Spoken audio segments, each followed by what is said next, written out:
My name's Evelyn Blake. I'm 38.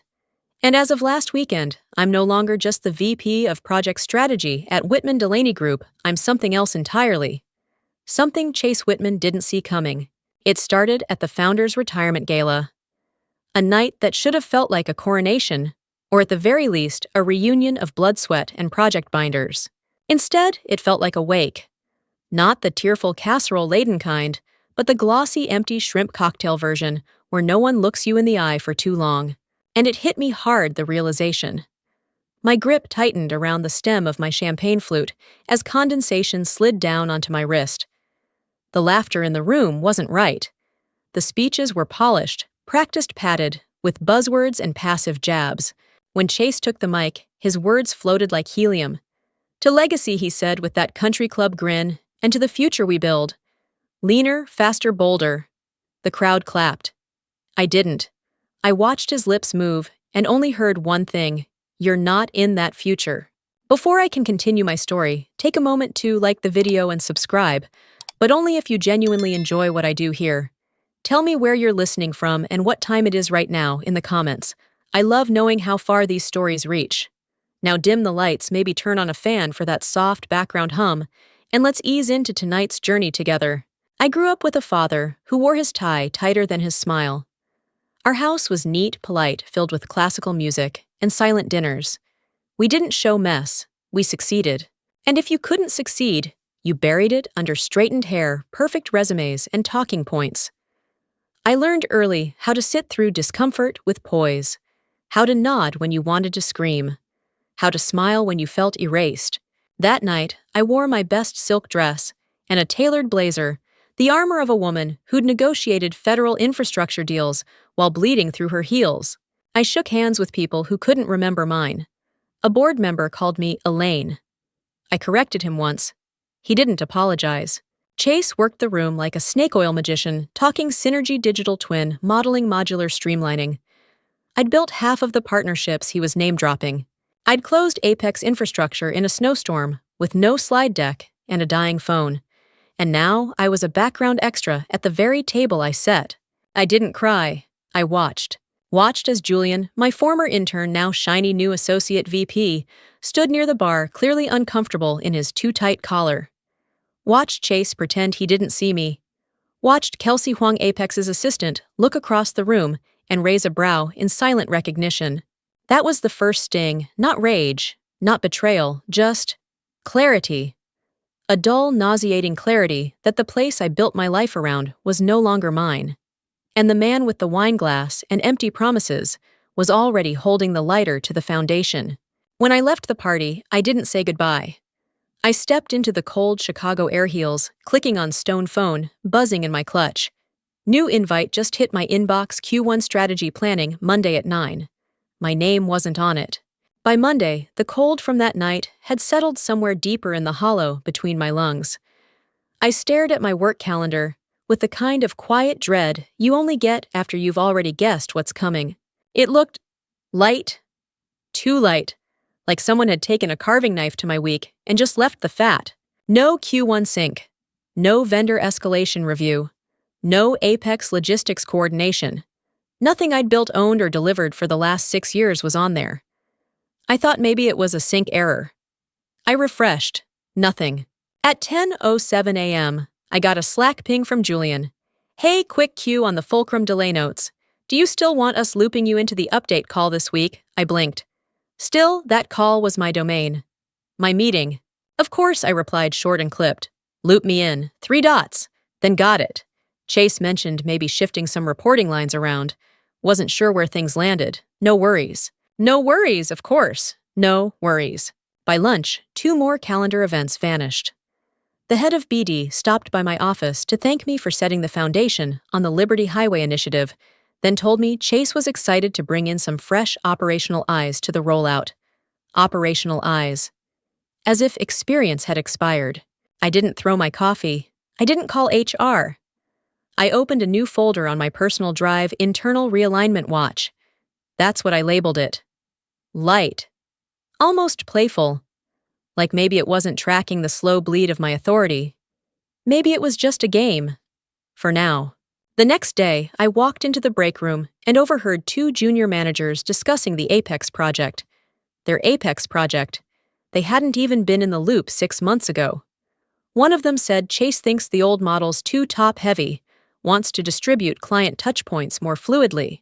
Old model, that was me. I went back to my desk and scrolled through emails from the last 3 weeks.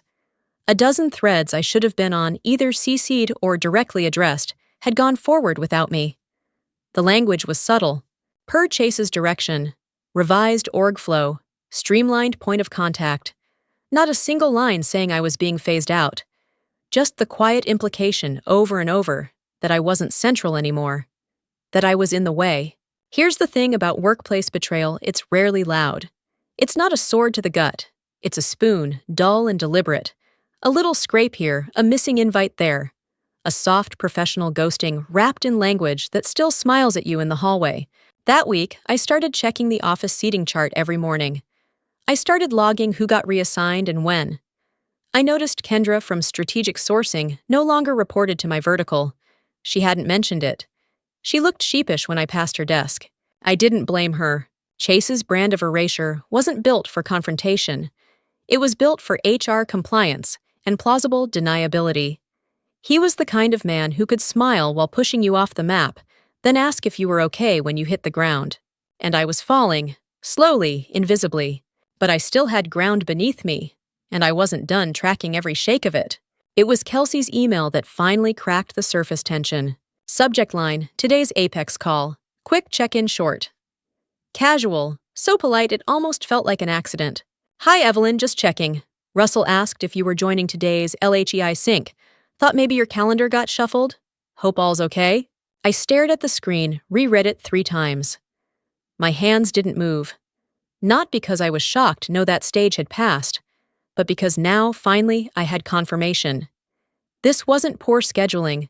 This wasn't an overworked admin or a fluke with Google Calendar. This was strategy. Quiet, calculated, designed. Because that call was not optional.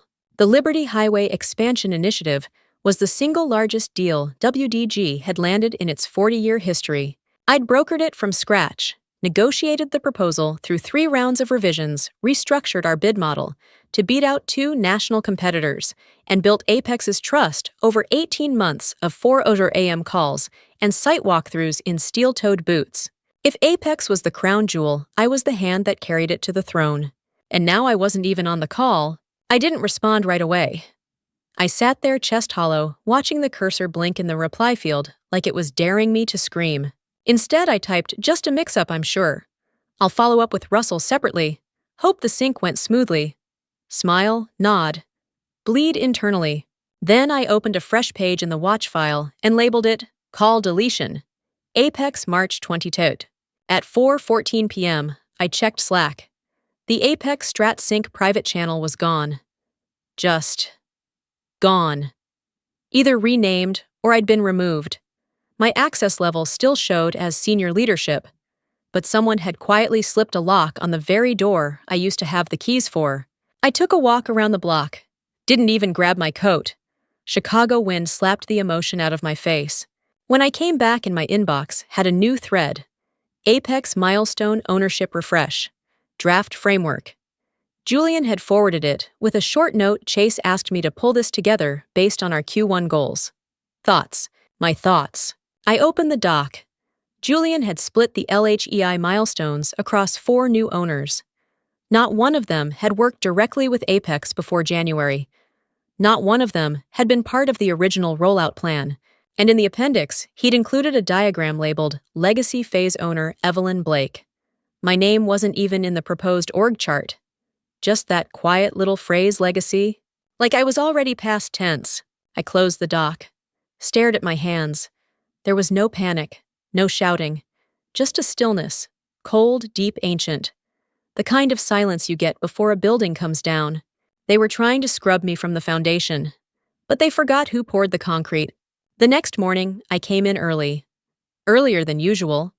The kind of early that lets you walk the floor while it's still empty, lights still dimmed low, copier humming like a sleeping cat. I needed space to think without someone trying to hand me a fresh betrayal in PowerPoint form. I sat down, fired up my personal laptop, always kept in my tote, rarely used at the office, and opened the watch file.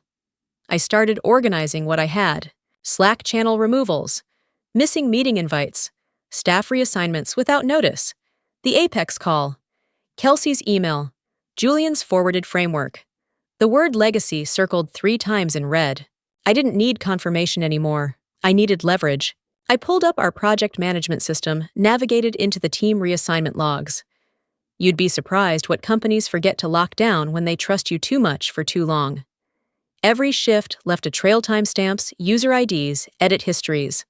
I exported it all.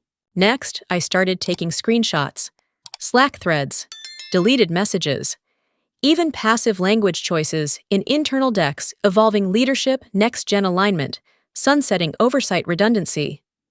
Chase spoke like a TED Talk and wrote like a man who'd learned strategy from buzzword bingo. But buried inside the corporate fluff was a clear pattern: I was being made obsolete on paper before anyone dared say it aloud. At 10:46 a.m., I walked into the kitchen.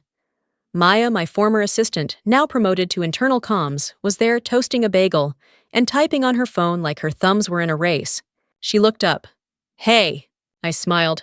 "How's comms?" She shrugged. "Busy. Chase likes announcements."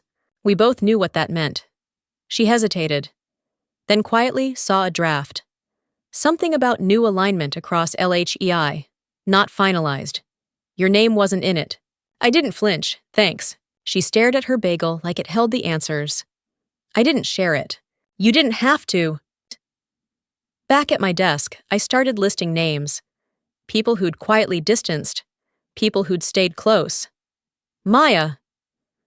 Julian, confused but not malicious. Kelsey, Jared Fulton, Apex COO. We'd had lunch 6 months ago. He'd asked sharp questions about our lean implementation. Now felt like the time to revisit. At 2:00 p.m., I sent Kelsey a quick note. Any chance Russell might be open to a light check-in in the next couple weeks? Nothing formal, just recalibrating where we are and where things are going. Her reply came fast. "We'll ask. I think he'd welcome it." That was a signal. And when signals come from calm, powerful people, you pay attention. By Thursday, I had 2 weeks' worth of documentation. I wasn't building a case for HR. I wasn't planning a lawsuit. I was preparing for a different kind of confrontation, the kind that doesn't happen in offices or inboxes, but on the turf where deals are made and broken, where smiles are armor and silence is the sharpest knife. At 6:03 p.m., just as I was shutting down, an envelope was slipped under my office door. Thick cardstock, gilded trim. "You are cordially invited to the Whitman Delaney Group Executive Strategy Retreat, Red Pines Lodge, Aspen, Colorado." I didn't laugh. I just picked it up and whispered to the empty office, "Well, there's the stage." I held the invitation like it might burn me. It was heavy, too heavy, the kind of envelope you use for weddings or bribery. Gold trim embossed WDG crest, the scent of cologne, clinging faintly to the paper, like someone thought presentation could outshine intent. Inside, Red Pines Lodge, Aspen, Co. Executive Strategy Retreat. 3 days of vision alignment and renewal. And at the bottom, in the same slick handwriting Chase used to sign off on gutting my department. "Looking forward to your insights on the green." CW. Insights. The last time I was invited to a retreat, I wasn't. I closed the Apex deal during that quarter's offsite, while the executive team was off sipping bourbon in Montana. I'd saved our entire fiscal year, got a thank you email and a coffee voucher for it. Now suddenly, I was worthy of inclusion. No. This wasn't recognition. It was bait. Chase was staging something, probably a transition moment, where he could look polished while pushing me into early obscurity. He wanted me there because he needed the illusion of dignity for the execution. Fine, he'd get dignity, but not his. I pulled out a legal pad and started writing. Not a packing list, not an RSVP, a war plan. Confirm clause language in Apex contract liaison continuity. Backup Q2 milestone delivery reports. Review all comms with Russell, Jared, and Kelsey.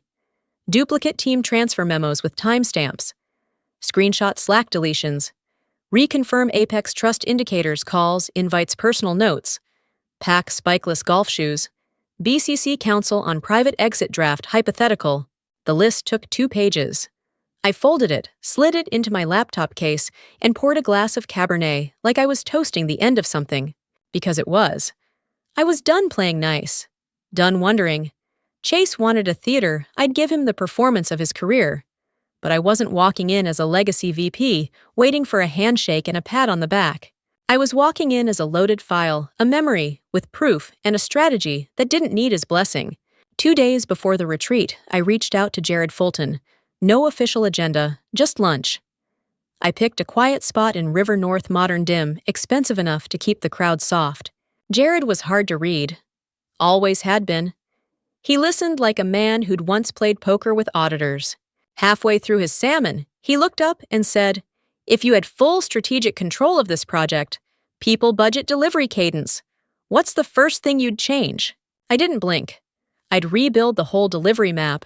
Fewer bottlenecks, no vanity reporting, field team aligned metrics baked in, not stapled on. Smarter, leaner, execution only. Jared stared at me a second longer than necessary, then nodded. Good to know. He didn't say anything else. Didn't need to. When we walked out, he shook my hand with the cool precision of someone who'd just filled in a blank on a larger equation. "Enjoy Aspen," he said. I didn't smile. I went home, printed 3 binders. 1 red contracts. 1 black performance data. 1 white Chase's reassignments calendar edits Slack removals. And I packed my bag like I was going to court. I didn't know what kind of trap Chase had waiting for me up in the mountains. But I knew one thing. I intended to own the shovel. Red Pines Lodge looked like it had been designed by someone trying to impress a Forbes list. Vaulted ceilings, stone fireplaces, and enough pine-scented candles to make the whole place smell like an apology. The staff wore crisp uniforms and tight fake smiles, and I swear every guest under 40 was named either Tucker or Sloan. I pulled up to the main lodge just after noon, travel-weary but precise. Chase was waiting at the front entrance, arms open tan, from a recent golf trip he claimed was partnership scouting. He wore a zip-up vest over a too-tight polo like he couldn't decide between tech CEO and aging frat president. Evelyn, he beamed like we were old college friends bumping into each other at Whole Foods. "Wasn't sure you'd be able to squeeze us in." I gave him a smile so tight it could have sliced fruit. I wouldn't miss it for the world, especially with such visionary company. We shook hands. His palm was clammy. An hour later, we were on the back terrace for the welcome mixer drinks, clinking charcuterie boards, glistening the air filled with the polite laughter of executives pretending not to eye each other's name tags. Chase stood near the railing glass, raised ready to give what he probably thought of as a TED Talk. He was already half a glass of wine in cheeks, a little flushed. "We're entering a new era," he began, voice theatrical eyes gleaming with smug confidence. "This company's strength comes from innovation, not tradition." I sipped my club soda, cold, flat, still better than his speech. "We respect legacy leadership," he added, gesturing to me like I was a historical exhibit, "but it's next-gen thinking that's going to take us forward." A few chuckles, a few averted eyes. One of the newer clients shifted awkwardly. I didn't blink. I just made a note to triple-check his department's billing next quarter. After the toast dinner was served inside the main hall. Long tables, dimmed chandeliers, too much steak, not enough trust. Julian sat across from me. Chase introduced him as the future face of operations and clapped a hand on his back like he was showing off a new SUV. Julian looked like he wanted to disappear into his mashed potatoes. I leaned in just enough to be heard. "Funny," I said, smile intact. "Last I checked, Julian still routes everything through me for approval." Chase laughed, waved it off. "We're just testing a new structure. Fresh energy, you know." The table chuckled politely, and I stabbed a piece of asparagus with the precision of a woman, imagining the treads of Chase's car tires. After dinner, I drifted outside toward the fire pit. It was quiet. Just the low rumble of conversation and the occasional spark from the logs. Kelsey passed behind me, brushing close enough to speak without turning. Her voice was barely a breath. "Russell asked for you. Golf group. Made them reshuffle." Then she was gone, blending back into the group, like she hadn't just dropped a tactical nuke into my evening. My stomach didn't drop. It lifted, clean and sharp. Russell Vance didn't make requests. If he asked for me, it wasn't nostalgia. It was evaluation. That night in my suite, I laid out my golf clothes like a surgeon prepping for theater. Collared shirt, pressed pants, black spikeless shoes that looked like heels from above. Then I poured a finger of scotch, opened my white binder, and flipped to the page with Apex's contract clause. Section 6.31. Liaison continuity. Termination without consent voids the deal. I didn't sleep much, but I didn't need to. Tomorrow I wouldn't be chasing clarity. I'd be delivering it. We teed off just past 7:30 a.m., mist still clinging to the green like it hadn't made up its mind about staying. The air smelled like cedar and fresh betrayal. I was the only one in our foursome who hadn't over-accessorized just the essentials. Sunglasses, glove one smooth binder zipped inside my golf bag. Russell Vance arrived last. No introductions, no flair. Just a quiet nod and a handshake that lasted a fraction longer than Chase's. That was the first tell. Not warmth, not familiarity. Recognition. Chase opened with a speech disguised as small talk. You know we're really pivoting into AI-integrated site design this year. Smart modeling, real-time stress simulation. Evelyn's legacy work got us here, but now it's time for the next chapter. Legacy. Again. He kept saying it like it was a medal, something polished but useless in a fight. Russell said nothing. Just placed his tee and drove the ball straight down the fairway. No spin, no slice. Man knew how to line up. By the third hole, I'd found rhythm. No flash, no flare. Just clean shots like muscle memory had synced with focus. I didn't bother commenting. Every answer I gave came with a deliberate pause and a clean swing. At hole 4, Russell asked his first question casual-like. How would you route a 6-state rollout under the new DOT weight thresholds? I didn't look up from teeing. Depends on load sensitivity. If it's modular prefab, I'd avoid Chicago Junction altogether, loop through Springfield split delivery windows in Peoria. In the south, I'd park at Memphis reroute off-peak to Jackson and skip Little Rock entirely. Waste of hours. Russell nodded, expression unchanged. Chase cut in before I could finish. We're also looking at letting AI forecast the reroutes in real time. More democratic that way. Agile. Russell took another shot. Speed's not much use if it's going the wrong way. I bit back a smile. By the 6th hole, Chase had turned from visionary to visibly sweating. His swings were more talk than torque. Every pitch a buzzword. Decentralized metrics, cross-functional feedback culture, first delivery. Russell turned to me again. And across departments. Start with standardization, I said. If your teams aren't measuring the same KPIs, the same way your dashboard's just a spreadsheet with a costume, build definitions first, then execution. Chase tried to interrupt again, but Russell cut him off with a flick of his hand, like waving away a gnat. What about client retention? Clients trust what they can see, I replied. And right now, Apex sees confusion. If we want loyalty, we need visibility, stability, not reassignments every quarter. That line hung in the air longer than my last drive. We walked the fairway in silence. It was thick like humidity or prelude. Chase was struggling to keep up, physically and rhetorically. His voice had gotten thinner, almost nasal, and he was starting to repeat himself. I knew the signs. I'd seen it in meetings when he didn't understand the spreadsheet and tried to outsmile the numbers. At hole 9, Russell stepped aside while Chase grabbed a drink. He turned slightly toward me, lowering his voice. You ever wonder how many people talk about change just to distract from the fact that they don't understand what's already working? I didn't pause, every single day. He gave a single silent nod and turned back toward the cart. I didn't know what was coming next, but I could feel it. The weight in the air wasn't fear. It was the shape of something finally being measured. I knew it was coming before he even opened his mouth. We were standing by the edge of the garden path, string lights humming overhead like bees that couldn't sleep. It should have felt romantic if you were the type to mistake manipulation for intimacy. Chase leaned against the low stone wall, swirling a whiskey, like it made him wise. Evelyn, he said with a tone so falsely gentle, it made my skin want to crawl away from my body.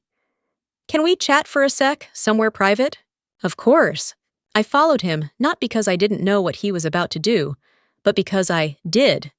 His moves had always been predictable, just camouflaged in polished vocabulary and overpriced tailoring. This was it, the part where he pulled the trigger and called it a handshake. We stepped behind the courtyard hedges, where the garden lights made everything look too soft for the kind of blow he was about to deliver. He turned arms folded like he was about to announce a quarterly earnings call. "Look, I wanted to tell you before things go official." Out of respect, I almost laughed. He said it like we were equals, like he hadn't spent the last 2 months deleting my name from the system one Slack channel at a time. "You're done after this weekend," he said. "We're shifting structure, going lean, new direction, new leadership." He gave me that carefully curated smile, like a waiter offering dessert after undercooking your entree. "You've done amazing work," he added like a eulogy. "But it's legacy work. We need something fresher, faster."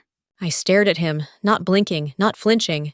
He nodded like he was sealing the deal in his mind. "Board's been briefed. You'll get your transition package Monday. I've made it generous."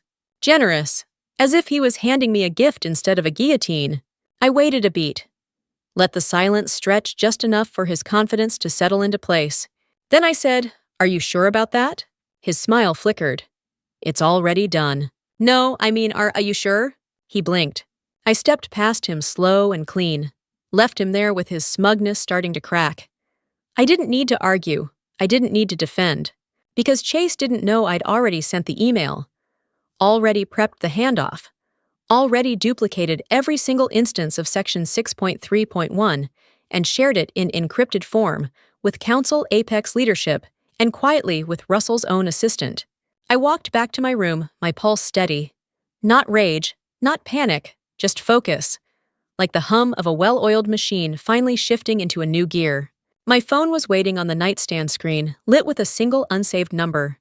One message.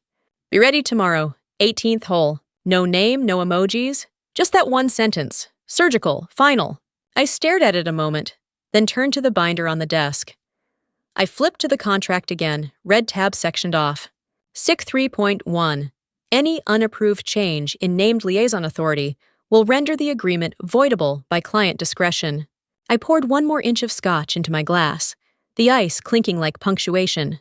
Tomorrow wasn't a reckoning. It was the finish line, and I wasn't the one who'd be cut loose.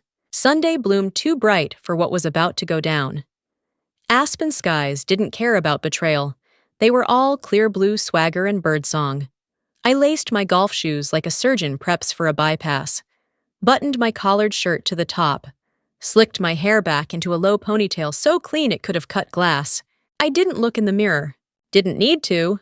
The clubhouse buzzed with fake energy. People laughed too loud, probably overcompensating for whatever their titles couldn't fix. One exec slapped Chase on the back, called him the future of design build. I walked straight through the noise calm as fog rolling into a canyon.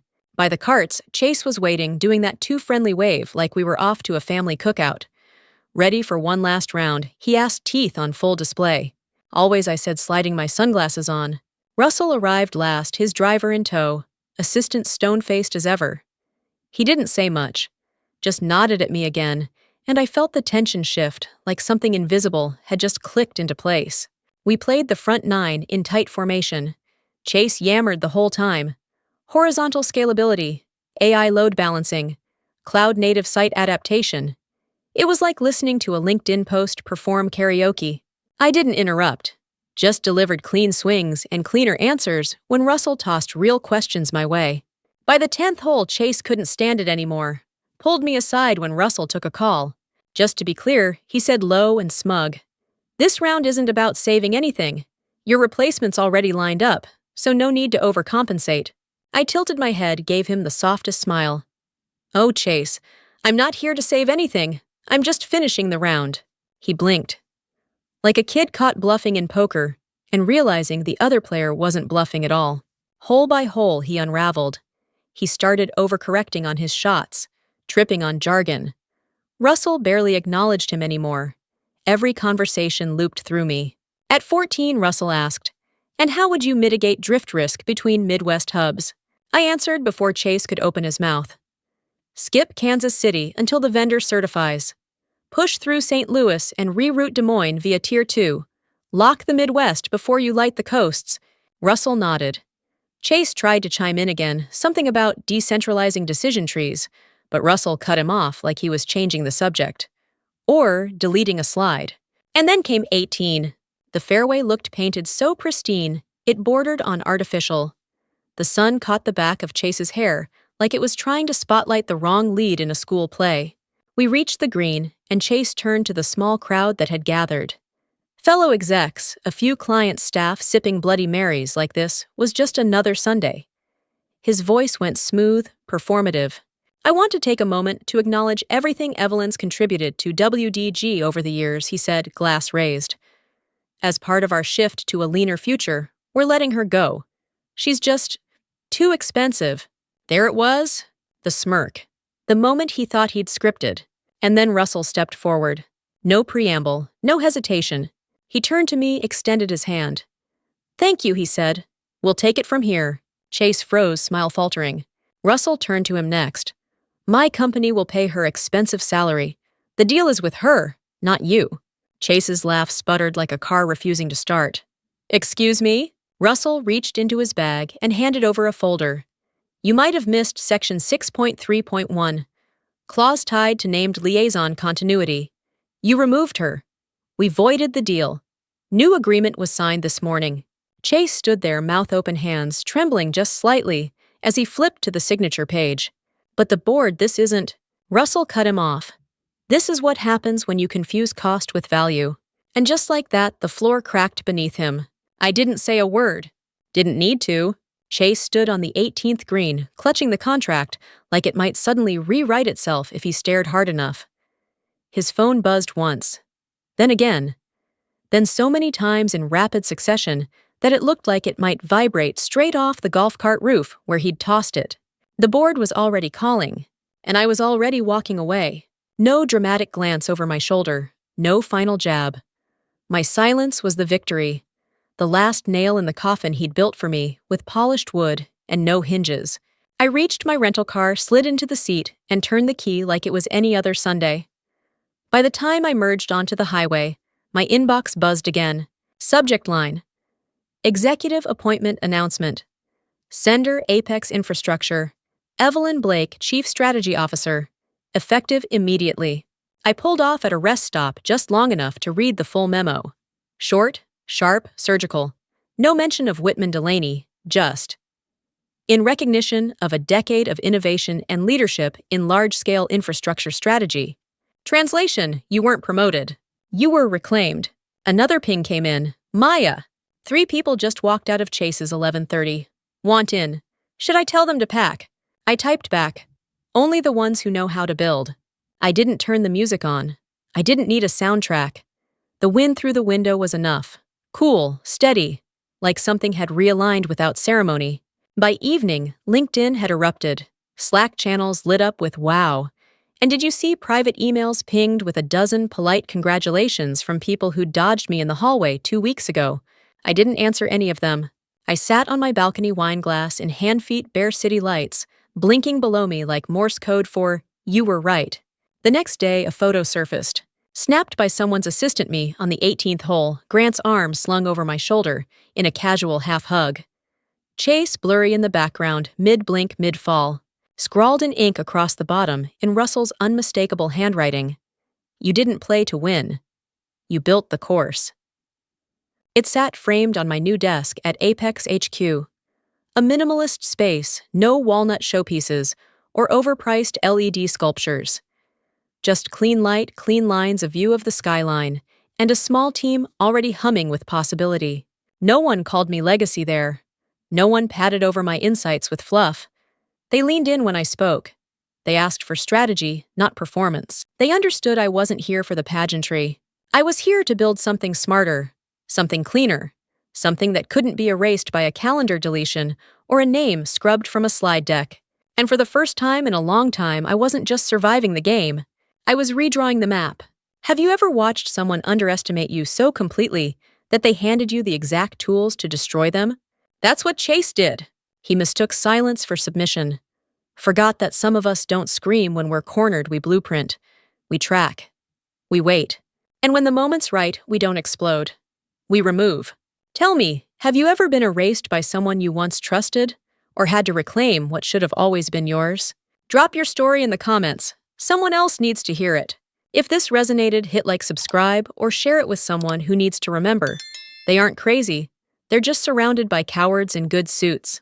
Revenge doesn't always look like fury. Sometimes it looks like a promotion. Thanks for listening.